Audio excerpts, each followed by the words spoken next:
Bismillah. Assalamualaikum warahmatullahi wabarakatuh.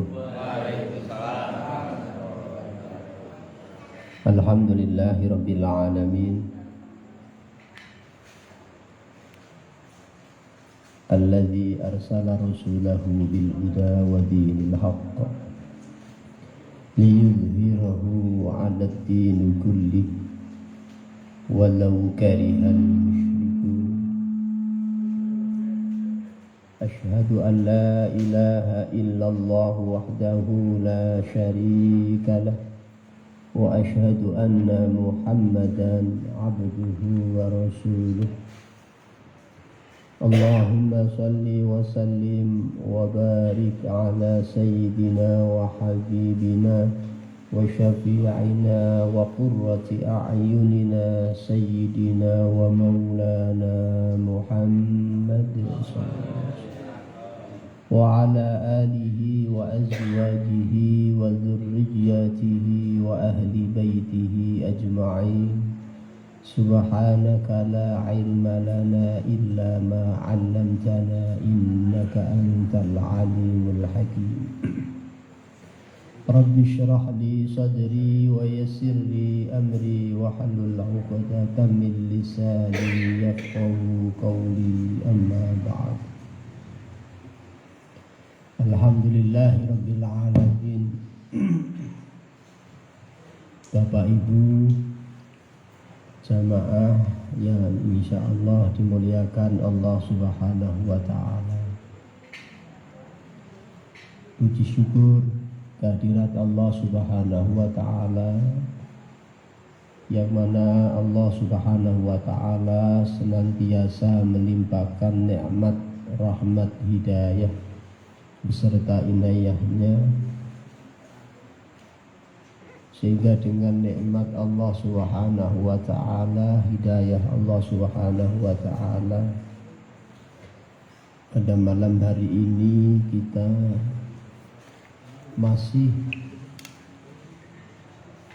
diberikan kesempatan oleh Allah Subhanahu wa taala untuk bersama-sama thalabul ilmi atau hadir di majelis ilmu.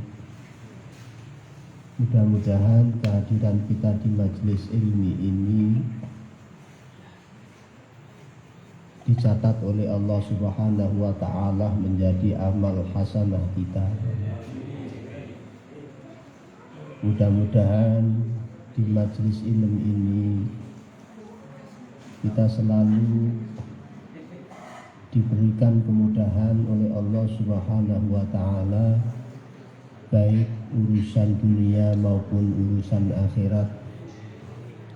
Mudah-mudahan kita semuanya diberikan oleh Allah Subhanahu wa taala sehat wal afiyah zahiran wa batinan.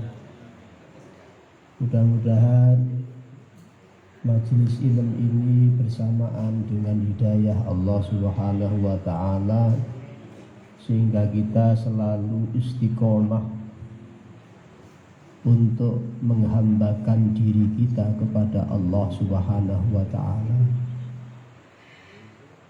Dan mudah-mudahan anak keturunan kita dijadikan oleh Allah Subhanahu wa taala menjadi anak yang saleh dan salihah. Anak yang berbakti kepada kedua orang tua,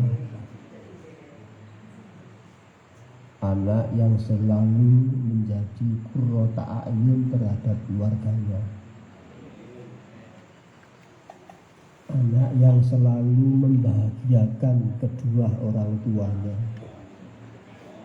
Karena pada hakikatnya anak merupakan amanah dari Allah Subhanahu wa taala yang tentu selalu kita harapkan dan selalu kita doakan, memohon kepada Allah Subhanahu wa taala agar anak-anak kita menjadi anak yang baik, menjadi anak yang berilmu, baik ilmu agama maupun ilmu-ilmu yang lain, untuk perjalanan menuju ilahiyah, menuju Allah Subhanahu wa ta'ala.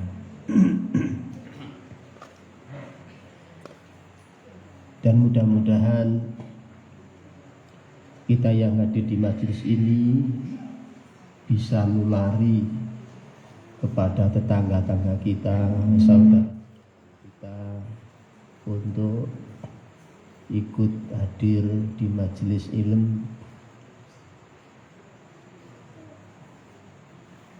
Dan ini semua merupakan anugerah dari Allah Subhanahu wa ta'ala, kesempatan yang memang saat ini harus kita lakukan.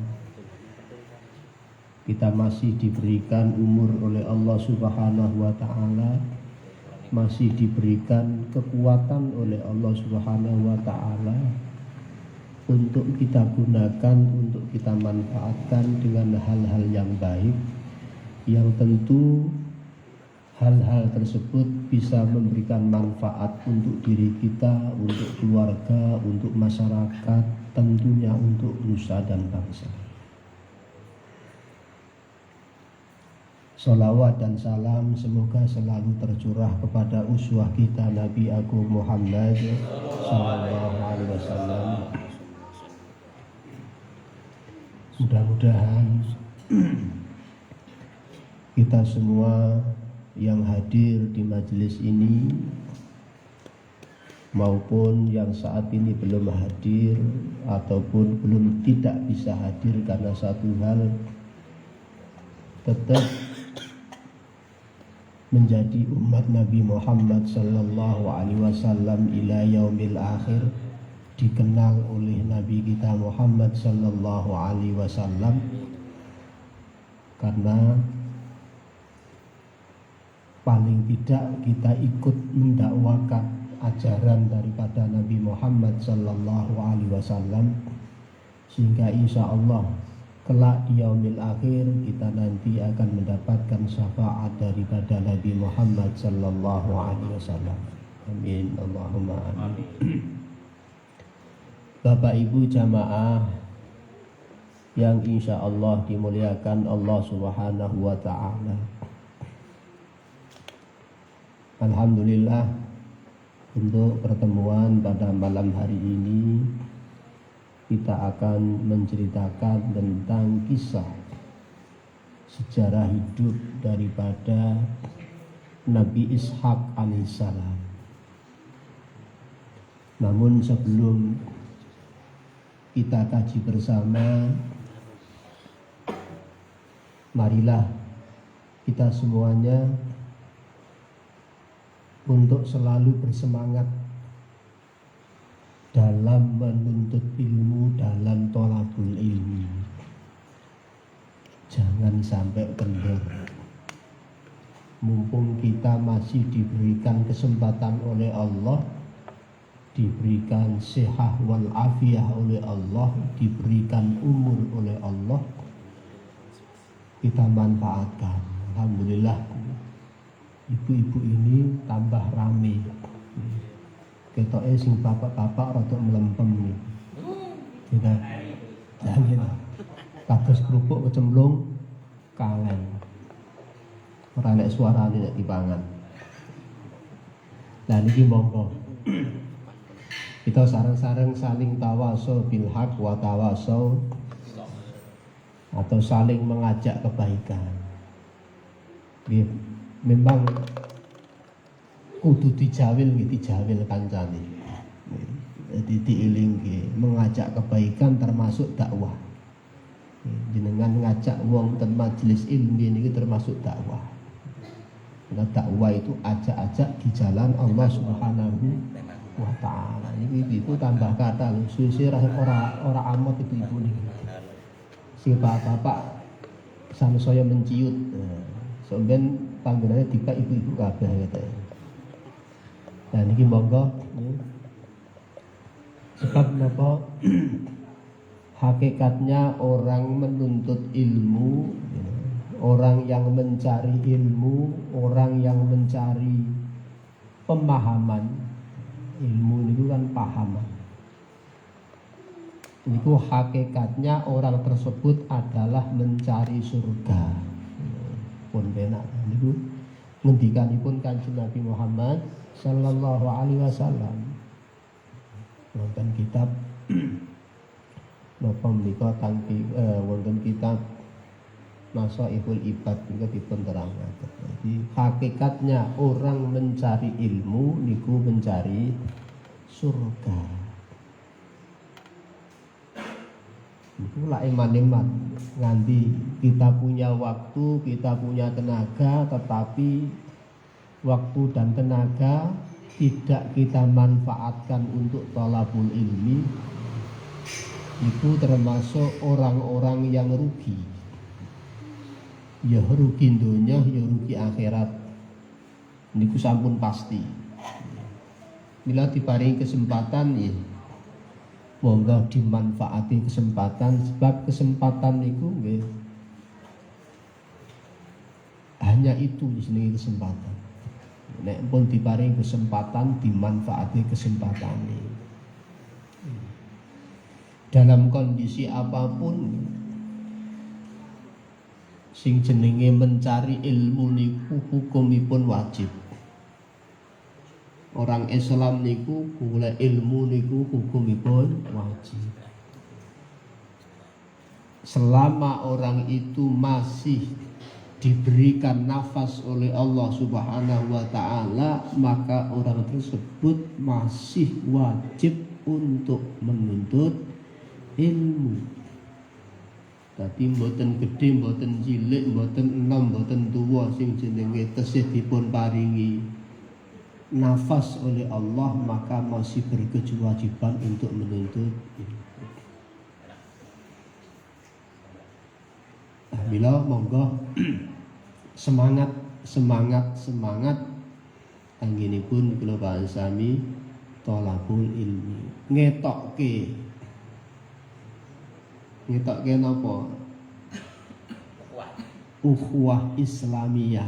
Salah satunya kita belajar tadi thalabil ilmi niki salah satunya adalah ajang silaturahim. Salah satu manfaat silaturahim niku ndawake umur. Marai panjang umur. Silaturahim niku salah satunya ndadosaken tulal umur, panjang umur ibu. Sing nomor loro napa?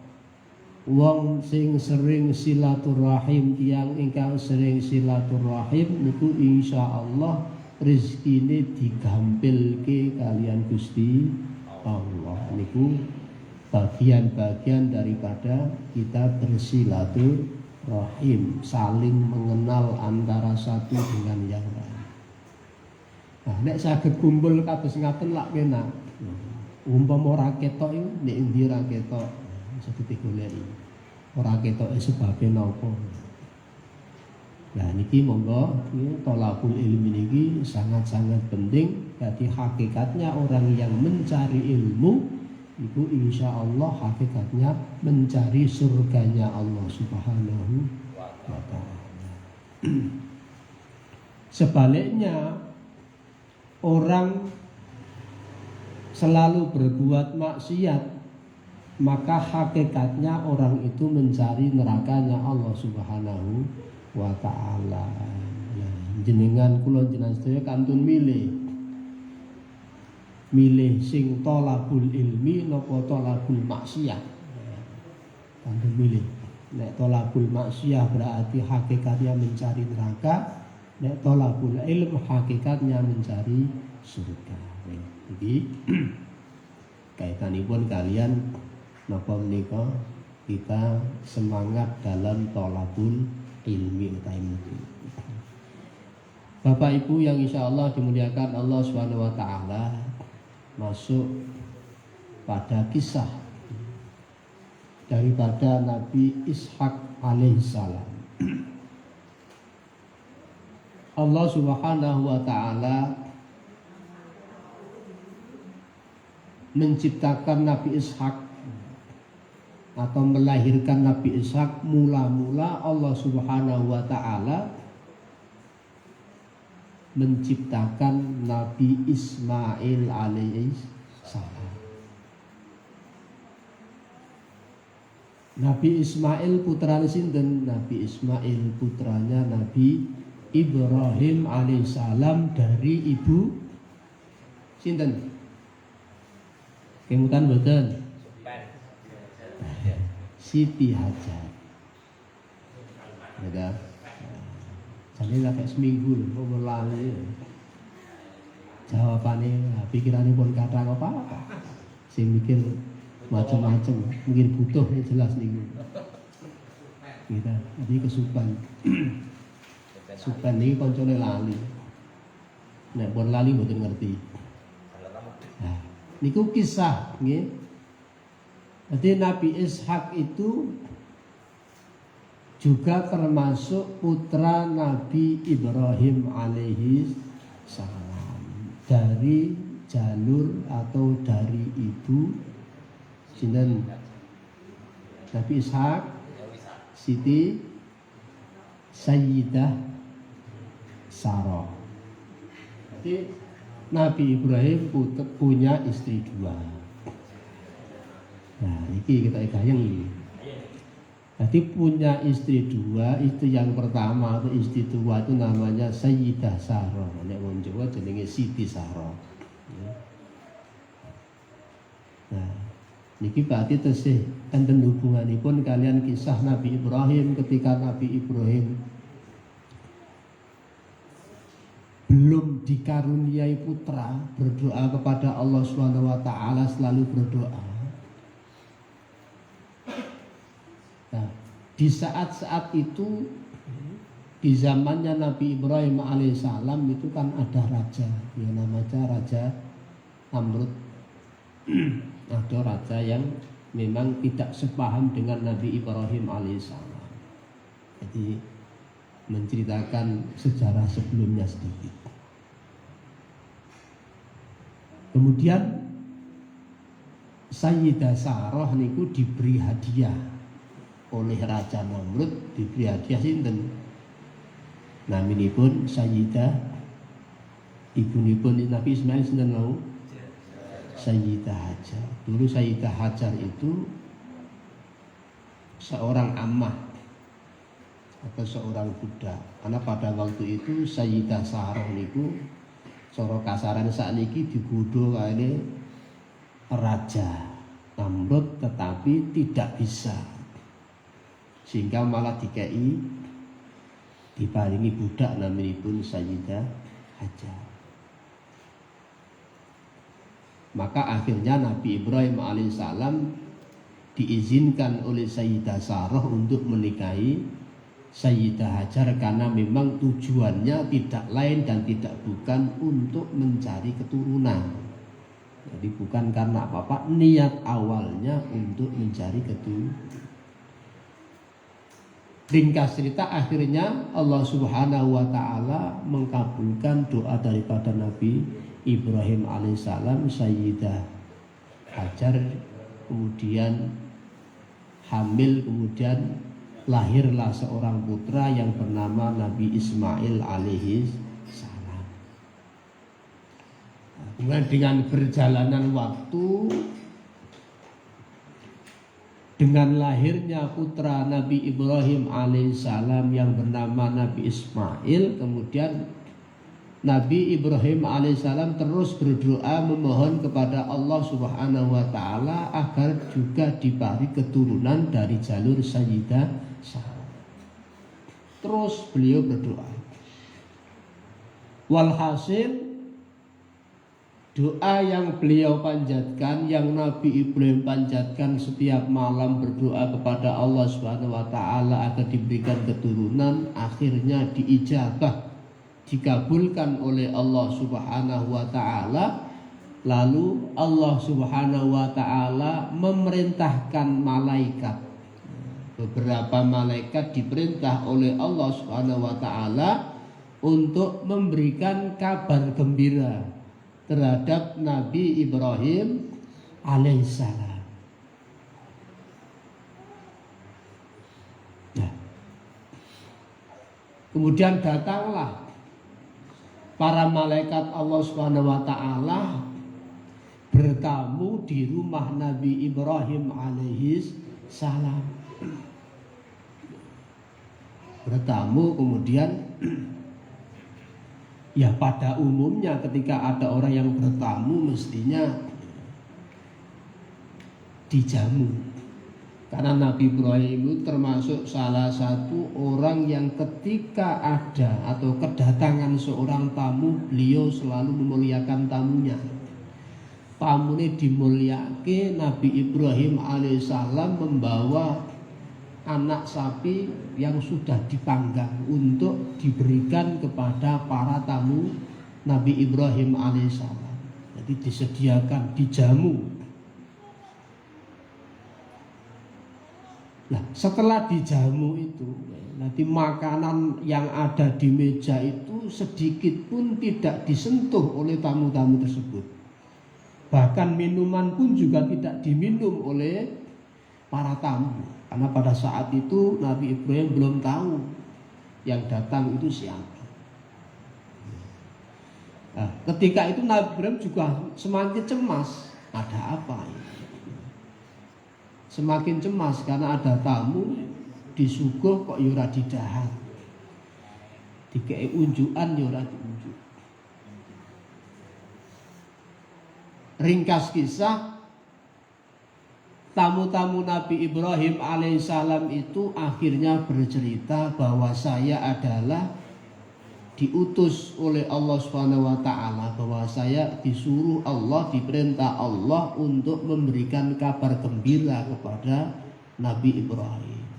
Maka dia mengatakan bahwa saya adalah malaikat Allah Subhanahu wa taala. Akhirnya menceritakan, mengkisahkan bahwa kamu nanti akan memiliki keturunan. Beliau atau tamu-tamu Nabi Ibrahim menyampaikan kepada Nabi Ibrahim, kamu nanti akan mendapatkan momongan atau melahirkan seorang putra. Nah, Nabi Ibrahim seakan-akan tidak percaya dengan kabar gembira tersebut. Karena apa? Satu, karena mungkin usia. Sehingga pembicaraan itu terdengar oleh istri Nabi Ibrahim, yaitu Sayyidah Sarah. Samsoyo mboten percaya. Karena usia pada saat itu Sayyidah Sarah sudah berusia 90 tahun. Dipun bayangke. Nek jenenge wong usia 90 tahun, nek kita tidak melihat pada kuasa Allah kan tidak mungkin kan gitu. Wong wis 90 tahun, mulane enggak percaya. Ada kabar gembira bahwa akan diberikan momongan pun betul percaya, enggak percaya, seakan enggak percaya, umurku wis tua. Sedangkan Nabi Ibrahim juga sudah tua. Kurang lebih 100 tahun Nabi Ibrahim usianya di saat itu. Kan betul percaya. Tapi apa kata malaikat? Innahu huwal hakimul alim. Sesungguhnya dia Allah Subhanahu wa ta'ala itu maha bijaksana, al-alim, dan maha mengetahui. Nah, dengan disampaikannya malaikat, akhirnya Nabi Ibrahim alaihissalam tambah semangat, tambah yakin. Artinya semakin menerima apa yang telah disampaikan oleh tamu-tamu Nabi Ibrahim alaihissalam. Karena dengan adanya firman Allah, innahu huwal hakimul alim. Wonten surah Al-Dzariyat menika. Sesungguhnya dia Allah Subhanahu wa taala maha bijaksana dan maha mengetahui. Wah, mas semakin yakin. Karena sebentar lagi kamu akan memiliki momongan, akan memiliki anak dari jalur Sayyidah Sarah. Akhirnya dengan kabar yang disampaikan oleh malaikat Allah Subhanahu wa taala terjadi di kemudian hari, Sayyidah Sarah melahirkan seorang putra yang bernama Nabi Ishak alaihi salam. kelahiran Nabi Ishak alaihissalam itu 14 tahun setelah kelahiran Nabi Ismail alaihissalam. Jadi Nabi Ismail sudah berusia 14 tahun. Berarti setelah ada kisah penyembelihan hewan kurban. Nah, Nabi Ismail itu ada yang menceritakan usia 12 tahun atau sudah akil balik. Falamma balagha ma'ahu sa'ya qala ya abati. Ini dikisahkan Nabi Ismail lahir di muka bumi setelah kelahiran Nabi Ismail alaihissalam 14 hari, 14 tahun setelah kelahiran. Nah, Nabi Ishak tidak banyak diceritakan di dalam Al-Quranul Karim. Nabi Ishak itu tidak banyak diceritakan di dalam, bahkan tidak juga diceritakan tentang dakwah Nabi Ismail di dalam Al-Quran. Hanya Nabi Ismail menggantikan Nabi Ismail, Nabi Ishak gitu. Itu juga menggantikan daripada keluarga Nabi Ismail alaihissalam. Nabi Ishak kemudian tidak diceritakan banyak dalam Al-Quran, tetapi Nabi Ishak, Nabi Ismail, Nabi Ibrahim, Nabi Ishak justru di dalam Al-Quran surat Shad di situ ceritakan bahwa keluarga daripada Nabi Ibrahim, Nabi Ismail, Nabi Ishak diberikan ujian oleh Allah SWT bahwa keluarga Nabi Ishak, Nabi Ismail, Nabi Ibrahim itu termasuk keluarga yang sangat kuat, keluarga yang ilmunya tinggi.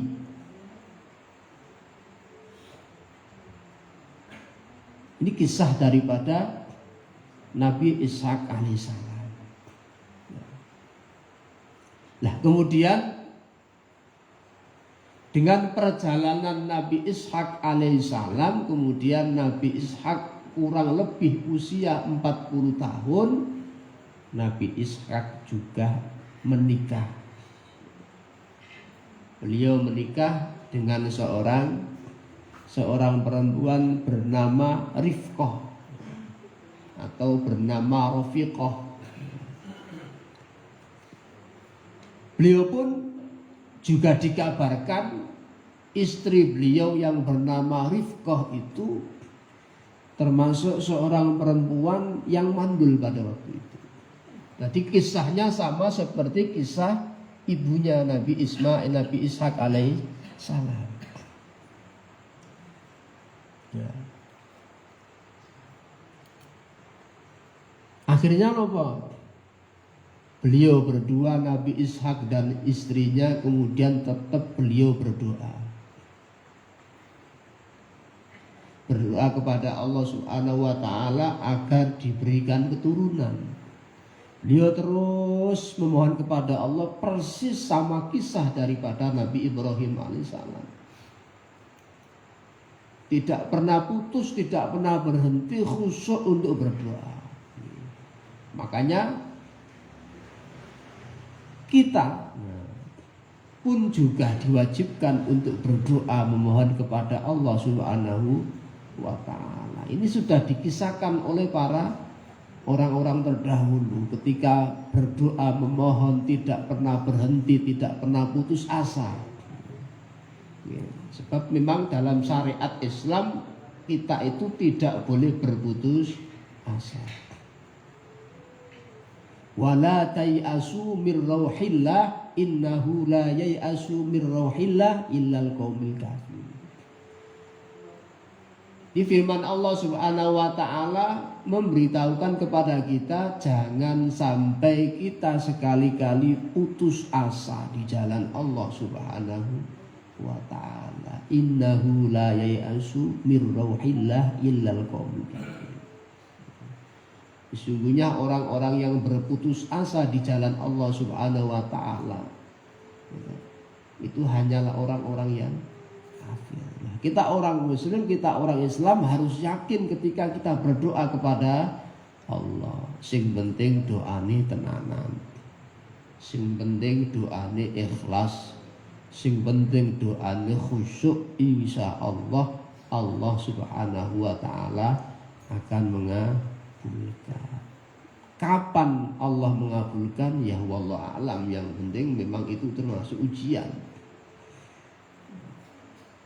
Yang jelas insya Allah siapapun yang berdoa memohon kepada Allah Subhanahu wa taala, insya Allah akan dikabulkan doa kita kepada Allah Subhanahu wa taala. Termasuk Nabi Ishak alaihissalam tidak pernah berhenti berdoa kepada Allah agar diberikan momongan, agar diberikan anak.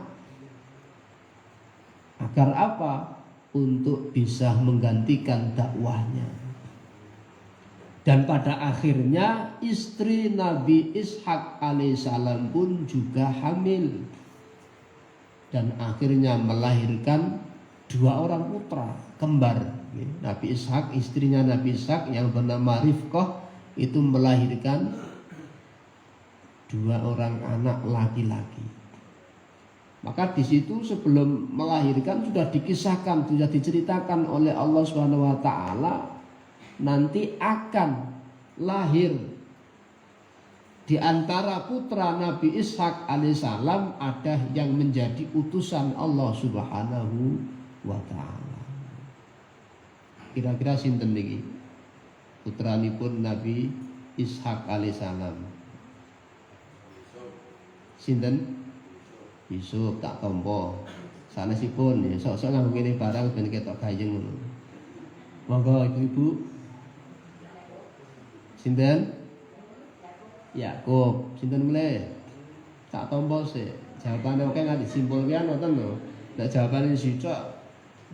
Monggo, ada lagi? Ya.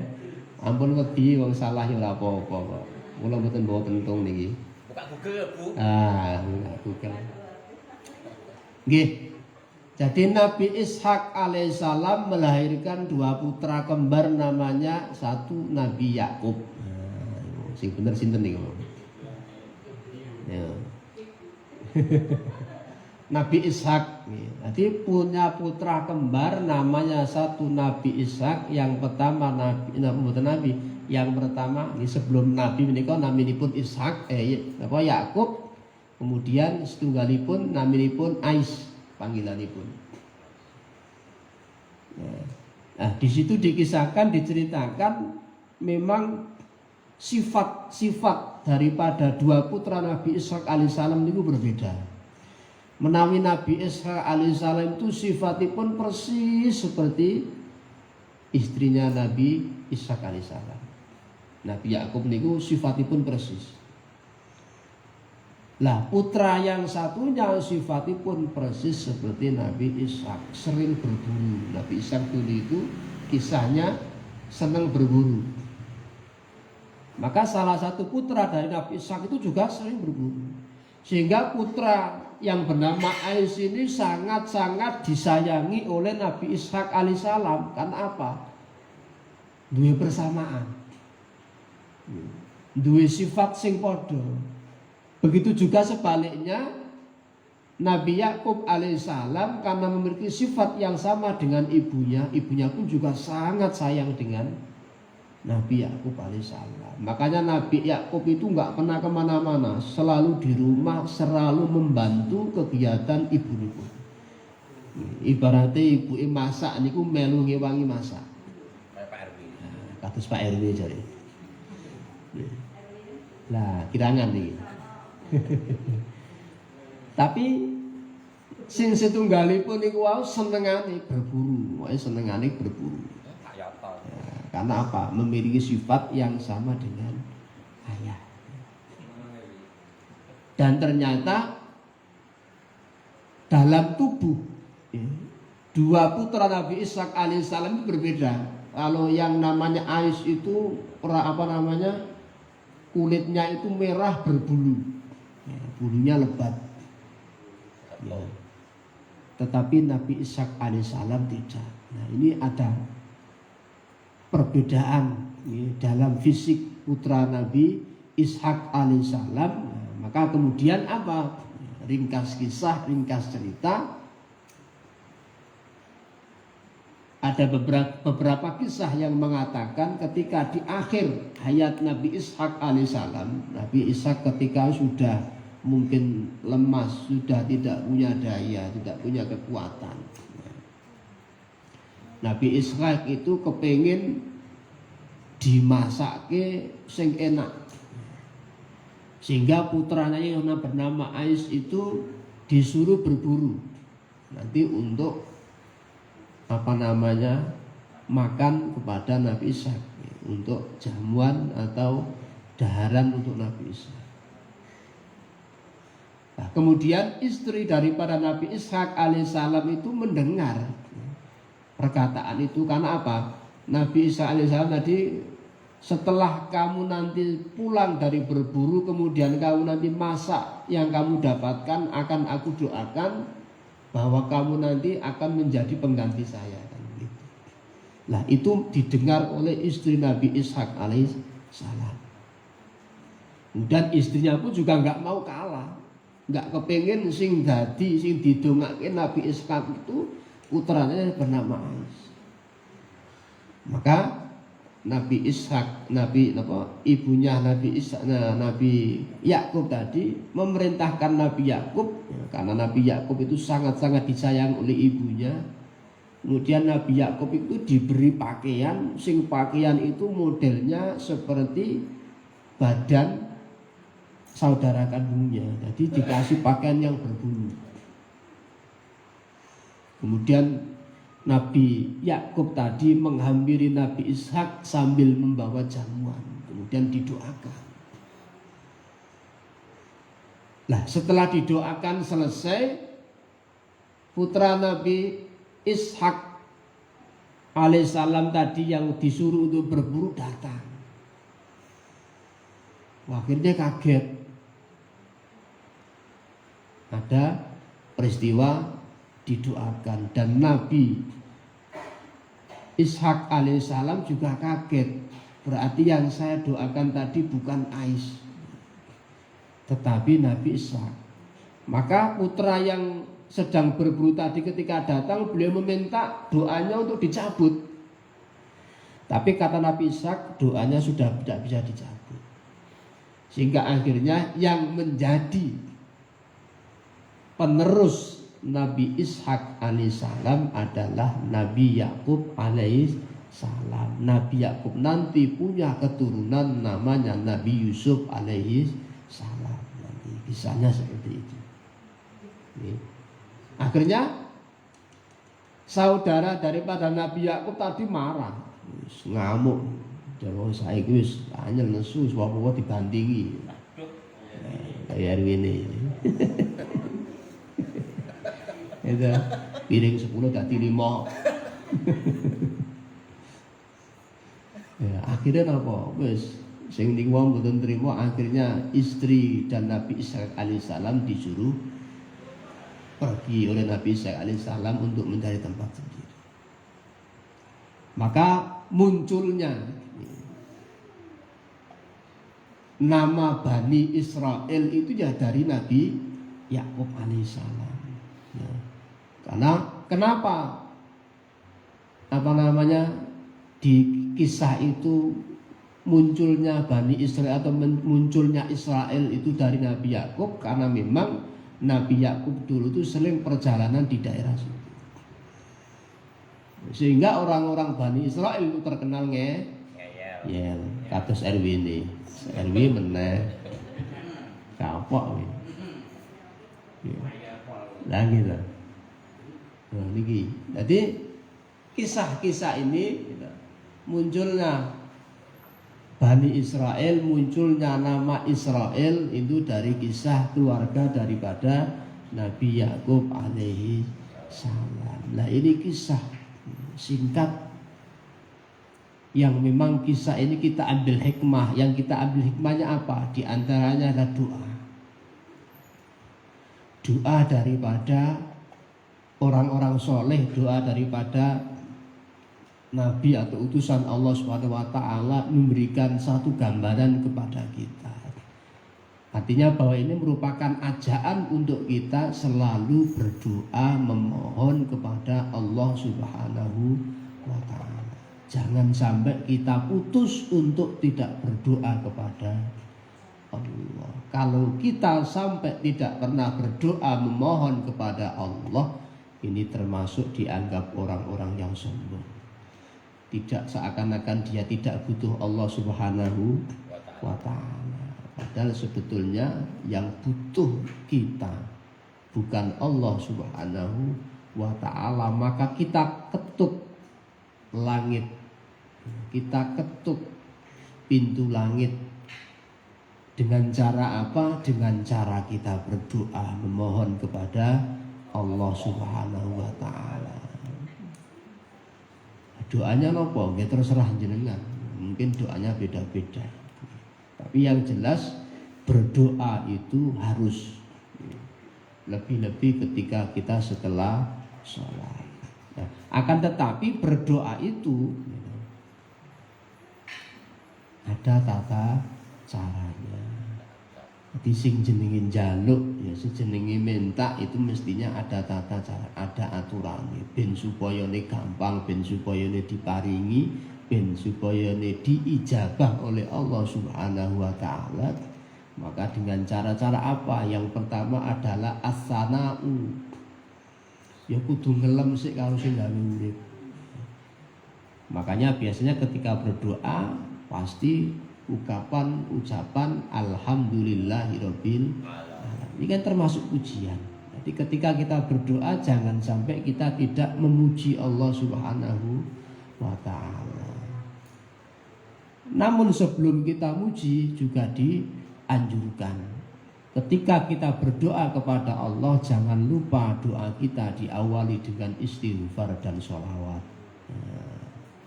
Astaghfirullahaladzim. Kemudian bersolawat untuk Nabi Muhammad sallallahu alaihi wasallam. Sebab di dalam hadis Nabi, ketika kita berdoa kepada Allah Subhanahu wa ta'ala tidak diawali dengan salam takzim kepada Nabi Muhammad, maka doa itu tidak akan nembus arsy-Nya Allah Subhanahu wa ta'ala. Sehingga dulu pernah ada sahabat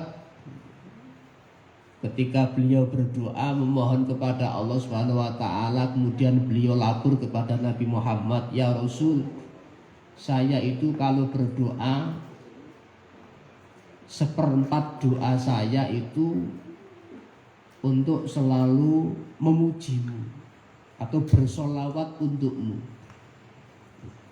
Nah, kemudian Nabi Muhammad alaihissalam mengatakan, menyampaikan kepada sahabat, baik sekali. Akan lebih baik kalau doa kamu ditambah banyak lagi sholawat. Maka sahabat pun mengatakan, "Ya Rasul, saya sudah menambah doa saya, separuh doa saya adalah sholawat." Nabi Muhammad pun juga mengatakan, menyampaikan, akan lebih baik lagi kalau doa kamu ditambah sholawat. Maka para sahabat atau sahabat tersebut juga mengatakan kepada Nabi Muhammad, "Ya Rasul, 2/3 doa saya adalah bersolawat untukmu." Maka Nabi pun juga mengatakan, akan istimewa lagi kalau doa kamu itu lebih ditambah sholawat lagi. Maka sahabat mengatakan kepada Nabi, "Ya Rasul, semua doa saya adalah bersolawat untukmu, bersolawat untuk Nabi Muhammad sallallahu alaihi wasallam." Ini membuktikan bahwa ketika kita berdoa, ketika kita memohon kepada Allah Subhanahu wa ta'ala, jangan sampai kita tidak diawali dengan membaca sholawat Nabi Muhammad sallallahu alaihi wasallam. Nah, bentuk sholawat itu macam-macam. Bentuk sholawat itu macam-macam. Ada sholawat Ibrahim. Sholawat Ibrahim itu sholawat yang ketika kita baca pada saat kita tahiyat. Allahumma sholli ala sayyidina Muhammad wa ala sayyidina Muhammad kama shallaita ala sayyidina Ibrahim. Ini namanya sholawat Ibrahim. Ada lagi yang namanya sholawat Nabi, sholawat Nabi Jibril. Jadi banyak sekali. Kemudian ada sholawat-sholawat yang memang sholawat itu dibuat oleh para ulama. Maka biasanya sholawat-sholawat yang dipakai untuk berdoa itu sholawatnya para ulama. Contohnya pun sholawat Fatih, sholawat munjiyat, sholawat nariyah, itu sholawat ingkang damel para ulama. Nah, niki tujuanipun apa? Gini memberikan kemudahan kepada kita agar kita mampu untuk berdoa sesuai dengan tata cara, sesuai dengan etika yang ada, sehingga doa yang kita minta dikabulkan oleh Allah Subhanahu wa ta'ala. Jangan lupa di antara tata krama berdoa itu menghadap kiblat, kemudian duduknya sila. Artinya duduknya yang rapi, mboten kudu sila, niki sing rapi. Tidak boleh ndonga kados ngeten. Nah niki ndonga cap apa niki? Cap kaki 3 niki. Nah, iki nggih mboten bareng. Dadi ndonga niku nggih khusyuk. Hati antara lisan dengan hati itu menyatu. Jangan termasuk pikiran. Nek ndongane mung lisane tok, itu berarti sing ngambang. Maka antara lisan, hati dan pikiran kalau bisa menyatu, insya Allah doa kita berarti khusyuk. Kalau sudah khusyuk, insya Allah doa kita akan dikabulkan oleh Allah Subhanahu wa ta'ala. Biasanya kalau orang itu kalau doa khusyuk, niku satu, ada kekuatan dalam dirinya. Ada kekuatan. Ketika kita berdoa mengangkat tangan, nah ini juga. Maka ketika kita berdoa itu mengangkat tangan. Sing jenenge njaluk nyuwun kan mengangkat tangan. Ketika kita doa kita khusyuk itu ada kekuatan dalam tangan kita. Terasa berat tangan kita. Nah, ini berarti ada kekuatan ketika kita doa khusyuk. Mengheningkan cipta kepada Allah Subhanahu wa ta'ala dengan baik dan benar, insya Allah doa itu akan dikabulkan oleh Allah Subhanahu wa ta'ala. Bapak Ibu jamaah yang insya Allah dimuliakan Allah Subhanahu wa ta'ala, inilah kisah singkat daripada Nabi Ishak alaihissalam. Mudah-mudahan menjadi pelajaran kepada kita semua terkait dengan kesabaran Nabi Ishak alaihissalam, terkait dengan kuatnya, semangatnya Nabi Ishak alaihissalam beserta keluarganya. Ini menjadi ibrah, menjadi contoh, menjadi pelajaran untuk kita, bahwa kita insya Allah juga akan mampu untuk menjadi orang yang kuat, menjadi orang yang hebat, menjadi orang yang istiqomah di jalan Allah Subhanahu wa ta'ala. Dan seperti itu, mari majelis di malam hari ini kita tutup bersama dengan doa kafaratul majlis. Subhanakallahumma wa bihamdika asyhadu an la ilaha illa anta astaghfiruka wa atubu ilaik.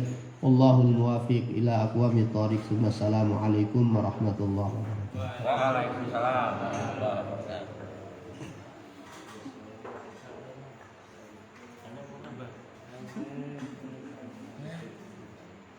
Di sini aku memang di sini lah mau coba